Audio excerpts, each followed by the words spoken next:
Hello everyone, I welcome all of you on behalf of Srimati Shantaben Haripai Gajera English Medium School in the video lecture for computer subject of standard 10th. Our today's topic for the lecture will be operators in C language. Previous lectures के अंदर हम लोगों ने देखा C language का introduction, definition of C language, C language का structure, C language कैसे लिखी जाती है, मेन उनके एलिमेंट्स क्या है सी लैंग्वेज के, कैसे जो सी लैंग्वेज है वो स्टेप बाय स्टेप लिखा जाता है। फिर हमने देखे फंक्शंस ऑफ सी लैंग्वेज के फंक्शन कौन कौन से। उसके बाद हमने देखे इन्वेंटर ऑफ सी लैंग्वेज की सी लैंग्वेज जो है वो कैसे इन्वेंट हुई, सी लैंग्वेज की हिस्ट्री क्या थी, सी लैंग्वेज को इन्वेंट किसने किया, कौन सी लैंग्वेज में से जो है वो सी लैंग्वेज आई, डिफरेंस क्या है, वो सारी चीज़ें हमने देखी। आज हम देखेंगे ऑपरेटर्स इन सी। ऑपरेटर्स मतलब एक ऐसे सिंबल विच टेक वन और मोर ऑपरेंड्स या तो फिर expression and perform arithmetic logical computation. User को एरिथमेटिक या तो लॉजिकल कैलकुलेशंस और प्रोसेस करवा कर आंसर फाइंड आउट करना है, तो उसके लिए जो चीज यूज करेंगे with the help of expressions वो कहलाएगा हमारा operators. Operands are the variables और expression which are used in conjunction with operator to evaluate the expression. Operators के साथ मिलकर प्रोसेस कंप्लीट करने में जो चीजें हमें मदद करेगी वो चीज कहलाएगी ऑपरेंड्स। ऑपरेंड्स और ऑपरेटर्स का अगर हम कॉम्बिनेशन कर दे तो वो जो पर्टिकुलर चीज है वो कहलाएगी हमारा एक्सप्रेशन। तो ऑपरेटर्स है वो वन टाइप ऑफ सिंबल है सी लैंग्वेज के जो लॉजिकल और एरिथमेटिक कैलकुलेशंस जो है वो आसानी से करवा सकते हैं, दोनों मिक्स होकर। अब एक्सप्रेशन, तो एक्सप्रेशन की अगर हम बात करें तो expression one type of combination है वेरिएबल्स, कांस्टेंट और ऑपरेटर्स का, return according to the syntax of language, मतलब यूजर के नीड के मुताबिक और जो हमारी सी लैंग्वेज है उसके रूल्स के मुताबिक अगर वेरिएबल्स, कांस्टेंट और ऑपरेटर्स जो है वो साथ मिलकर लिखे जाए और प्रोसेस कैरी आउट की जाए तो वो जो पर्टिकुलर चीज है वो कहलाती है एक्सप्रेशन, जिसका एग्जांपल नीचे दिया गया है। अब टाइप्स ऑफ ऑपरेटर, तो सी लैंग्वेज के पास कोई सिंगल टाइप ऑफ ऑपरेटर्स नहीं है, but there are many types of operators like arithmetic, relational, assignment, conditional, logical, bitwise, increment decrement operator और स्पेशल ऑपरेटर्स। ये जितने टाइप्स ऑफ ऑपरेटर्स है उन सारे के सारे ऑपरेटर्स की कुछ ना कुछ स्पेशलिटी है, उनके अलग अलग फंक्शंस है जो हम अब देखने वाले हैं। सबसे पहले आता है एरिथमेटिक ऑपरेटर। तो जैसे इस ऑपरेटर का नाम है, एरिथमेटिक ऑपरेटर जो है वो सिर्फ और सिर्फ एरिथमेटिक ऑपरेशंस ही परफॉर्म करेगा ड्यूरिंग द प्रोग्राम। तो जैसे कि प्लस मतलब एडिशन करवाना हो, सब्ट्रैक्शन करवाना हो, मल्टीप्लिकेशन करवाना हो, डिवीजन करना हो, परसेंट, मॉड्यूलस मतलब रिमाइंडर आफ्टर द डिवीजन। तो ये जो पर्टिकुलर टेबल के अंदर जितने सिंबल्स हैं और उनके मीनिंग्स है वो जो पर्टिकुलर ऑपरेशंस है वो एरिथमेटिक ऑपरेटर्स ही कर सकते हैं। ये जो एरिथमेटिक ऑपरेटर्स है ये बाइनरी ऑपरेटर्स है। क्यों? क्योंकि इनको दो ऑपरेंड्स जो है वो ऑपरेट करने के लिए चाहिए और ये जो दो ऑपरेंड्स है वो न्यूमरिक वैल्यू ही होने चाहिए। जब दोनों ऑपरेंड्स इंटीजर है होंगे तो उनका रिजल्ट जो है वो भी स्वाभाविक है कि इंटीजर ही होगा। बट एक अगर फ्लोटिंग पॉइंट हो और दूसरा इंटीजर हो तो उसका जो आंसर है वो पॉइंट के अंदर आएगा। परसेंटेज ऑपरेटर्स के अलावा सारे के सारे एरिथमेटिक ऑपरेटर्स जो है वो न्यूमरिक ऑपरेंड्स के लिए हम आसानी से यूज कर सकते हैं, चाहे वो इंटीजर हो या तो फिर फ्लोटिंग टाइप हो। जबकि परसेंटेज ऑपरेटर है वो सिर्फ और सिर्फ इंटीजर डेटा टाइप हो वहीं पर हम लोग यूज कर सकते हैं। उसके बाद आता है नेक्स्ट वन, रिलेशनल ऑपरेटर्स। तो एज्यूम मतलब एग्जांपल के तौर पर अगर हम समझे तो ए जो है उसकी वैल्यू है 10 और बी की वैल्यू है 20, तो रिलेशनल ऑपरेटर कैसे काम करता है। First one, double equal. Double equal क्या करेगा, checks if the value of two operands are equal और नॉट। अगर यस तो कंडीशन जो है वो सही हो जाएगी, दोनों जो वैल्यूज है वो इक्वल है कि नहीं, वो अगर सही होगा तो वो ओके होकर नेक्स्ट स्टेप में चला जाएगा।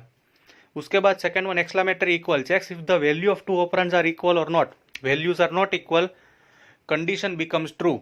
दोनों में से अगर कोई एक भी कंडीशन ट्रू हो जाती है तो भी वो है वो ट्रू होकर आगे चली जाएगी। Greater than, value of the left operator जो है वो राइट से ग्रेटर है कि नहीं।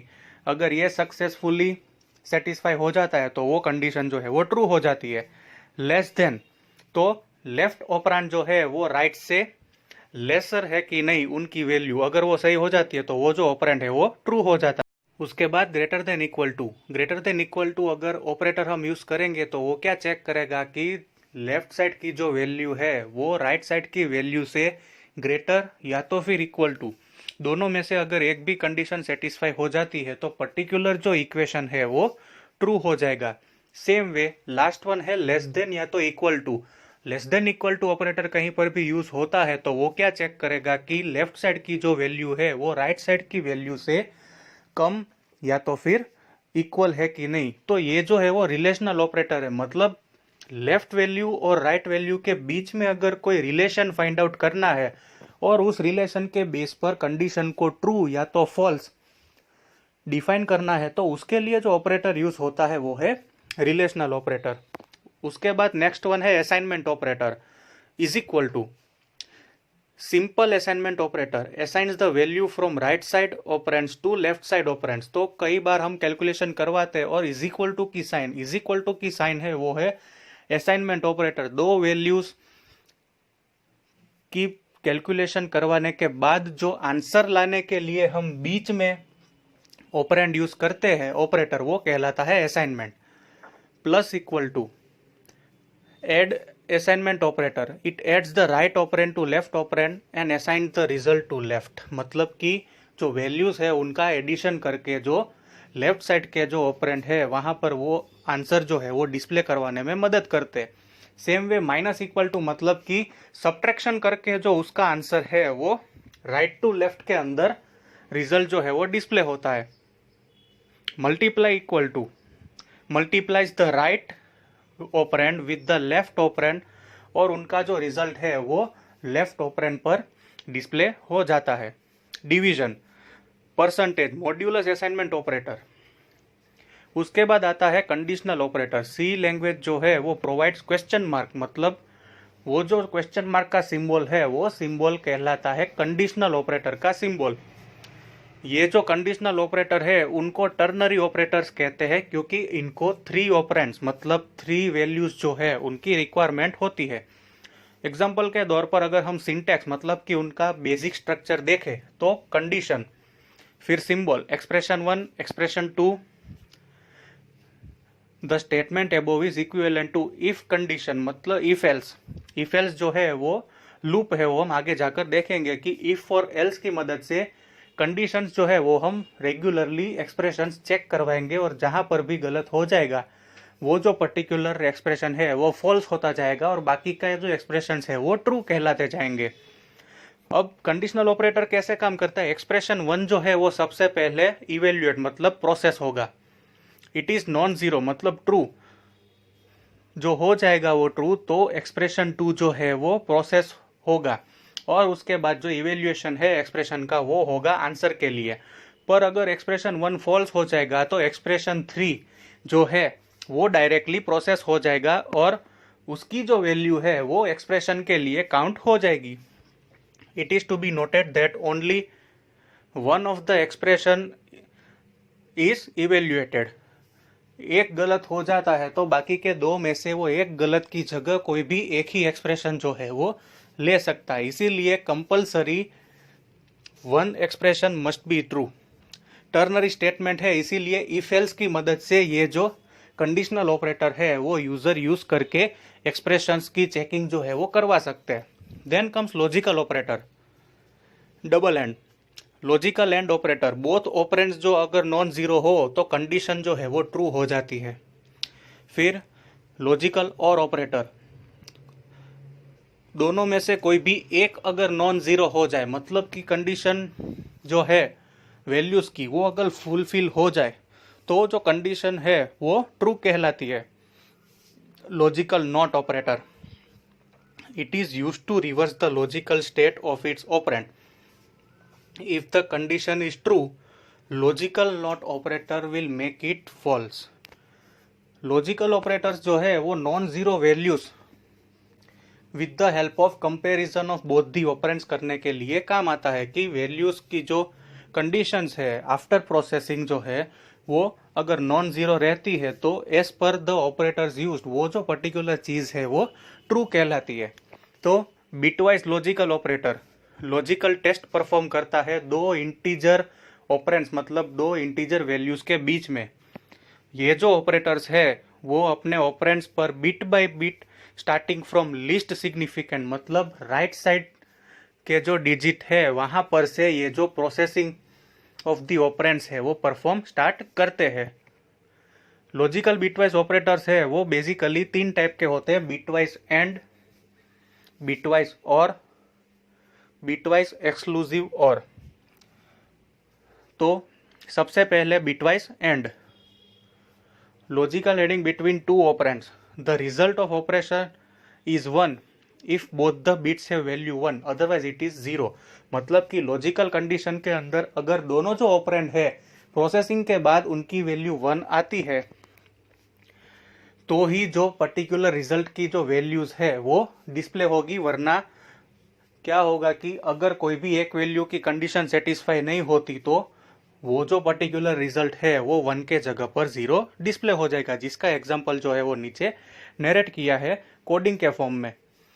सेम वे बिटवाइज और, दो ऑपरेंड्स के बीच में और कंडीशन लगाकर जो है वो चेकिंग करने के लिए, result of the operation is 1 if either of bits have value 1 otherwise it is 0। 0 से ज्यादा अगर कहीं पर भी वैल्यू होगी और वो कंडीशन जो है वो बिटवाइज और में मतलब ये या तो ये वो अचीव हो जाती है तो पर्टिकुलरली जो बिटवाइज और की कंडीशन है वो ऑटोमेटिकली ट्रू कहलाती है, जिसका एग्जांपल जो है वो वैल्यूज के फॉर्म में और इक्वलिटी के फॉर्म में भी नीचे दिया गया है। देन कम्स बिटवाइज एक्सक्लूसिव और, रिजल्ट ऑफ एक्सक्लूसिव और operation is 1 only if one of the bits have value 1 otherwise it is 0। तो same way bitwise and, bitwise और बिटवाइज एक्सक्लूसिव और लॉजिकल ऑपरेटर्स के अंदर एक चीज कॉमन ये रहती है कि जो ऑपरेंड्स यूज किए हैं यूजर ने वो ऑपरेंड्स के ऑपरेशन का रिजल्ट जो है वो अगर 1 आता है तो ही उनकी जो बिट्स की वैल्यूज है वो 1 रहती है, अदरवाइज जो बिट्स की वैल्यूज है वो ऑटोमेटिकली 0 हो जाती है। Bitwise logical operators, bitwise operators जो है वो मैनिपुलेटिंग डेटा बिट लेवल पर काम करने के लिए यूज होता है। ये जो सारे ऑपरेटर्स है वो बिट्स टेस्टिंग के लिए और लेफ्ट से लेकर राइट तक बिट्स को अगर शिफ्ट करना है तो उसके लिए भी ये यूज होते हैं। Can be applied only to integer type operands and not to float और डबल। ये बिटवाइज लॉजिकल ऑपरेटर्स जो है सारे के सारे वो इंटीजर डेटा टाइप जो है उन पर ही अप्लाई होते हैं, ना कि फ्लोट या तो फिर डबल डेटा टाइप हो। मेनली ये जो है वो 3 टाइप के होते हैं, बिटवाइज लॉजिकल जो हमने देखा, बिटवाइज शिफ्ट और बिटवाइज के वंस कॉम्प्लीमेंट जो ऑपरेटर है वो। तो ये था बिटवाइज लॉजिकल ऑपरेटर। उसके बाद आता है इंक्रीमेंट और डिक्रीमेंट ऑपरेटर। ये जो ऑपरेटर है वो यूनरी ऑपरेटर्स भी कहा जाता है, क्योंकि ये जो है उनकी रिक्वायरमेंट के मुताबिक इनको एक ही ऑपरेंड जो है वो रिक्वायर्ड है। ऑपरेंड जो है वो ऑपरेटर से पहले या तो ऑपरेटर के बाद भी इंक्रीमेंट डिक्रीमेंट ऑपरेटर में लिखा जाता है। कोई एक ए वेरिएबल है, अगर प्लस प्लस ए अगर हम कहें तो वो चीज कहलाती है प्रीफिक्स इंक्रीमेंट, मतलब कि वैल्यू जो प्रोसेस होने में जा रही है उसके पहले ही उनकी जो वैल्यूज है वो विथ 1 प्री इंक्रीमेंट जो है वो होना चाहिए, और अगर हम पीछे ए प्लस प्लस लगाते हैं तो वो कहलाता है पोस्ट फिक्स इंक्रीमेंट, मतलब कि बाद में। सिमिलरली अगर माइनस माइनस ए अगर लिखा हो तो वो कहलाता है प्रीफिक्स डिक्रीमेंट, मतलब कि कैलकुलेशन होने से पहले ही डिक्रीमेंट होकर जो कैलकुलेशन है वो हो। और अगर पीछे लिखा है तो क्या हम कहेंगे कि पोस्ट फिक्स डिक्रीमेंट, मतलब कि during the calculations after it is done we have to decrease the number by 1। Sometimes we need to increase और डिक्रीज द वेरिएबल बाय 1, तो वो हम असाइनमेंट ऑपरेटर की मदद से नहीं कर सकते।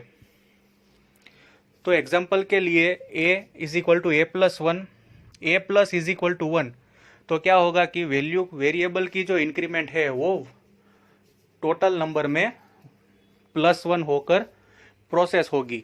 सेम वे अगर स्टेटमेंट के अंदर बीच में माइनस की या तो आफ्टर माइनस की साइन होगी तो पहले या तो बाद में जो टोटल नंबर है, मतलब कि जो वेरिएबल है, वो डिक्रीमेंट हो जाएगा बाय 1।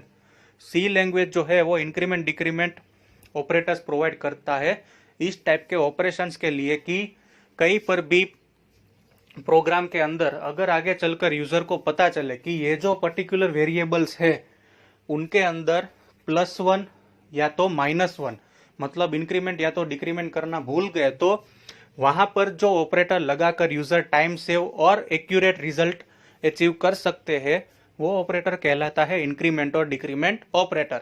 उसके बाद आता है स्पेशल ऑपरेटर। सी जो है वो some of the special operators जैसे कि comma, size of, pointer, member selection operators, ये जो है वो ऑपरेटर्स प्रोवाइड करते हैं। कोमा ऑपरेटर जो है वो लिंक करने के लिए यूज होता है रिलेटेड एक्सप्रेशन एक साथ या तो फिर अलग अलग तरीकों से। It is use to combine multiple statement. ज्यादा मल्टीपल स्टेटमेंट मतलब कि एक ही लाइन के अंदर मल्टीपल वेरिएशंस हो, तो वो सारे के सारे वेरिएशंस को कंबाइन करने के लिए एक साथ एक्सप्रेशंस जो है वो कोमा ऑपरेटर की मदद से कंबाइन हो सकते हैं। Comma linked list of expression are evaluated from left to right. ऐसे सिंगल सेंटेंस के अंदर वेरियस वेरिएशंस कोमा ऑपरेटर से लिंक किए गए हो, उनकी जो एक्सप्रेशन की इवेल्युएशन है वो लेफ्ट से लेकर राइट तक परफॉर्म होती है और उसके बाद जो पर्टिकुलर उनका रिजल्ट जो है वो यूजर को आसानी से अचीव होता है। उसके बाद आता है size of operator. Size of जो है वो कंपाइल टाइम ऑपरेटर भी कहा जाता है। जब ऑपरेंड के साथ यूज होता है तो returns the number of bytes the operand occupies. Particular operand जो यूज होता है प्रोग्राम के अंदर, तो वो कितने बाइट का है, वो जो particular types of bytes, number of bytes देखने के लिए, डिस्प्ले करवाने के लिए जो है वो साइज ऑफ ऑपरेटर यूज होता है। द ऑपरेंड में बी वेरिएबल, कांस्टेंट और data type qualifier.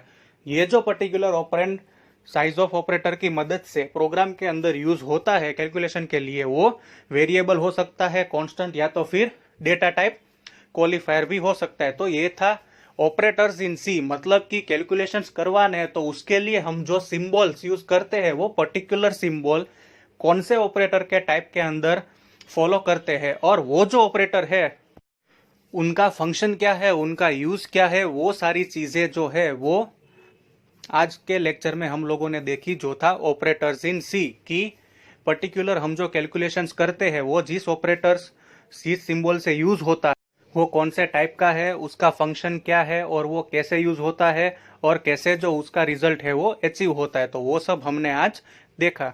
Thank you.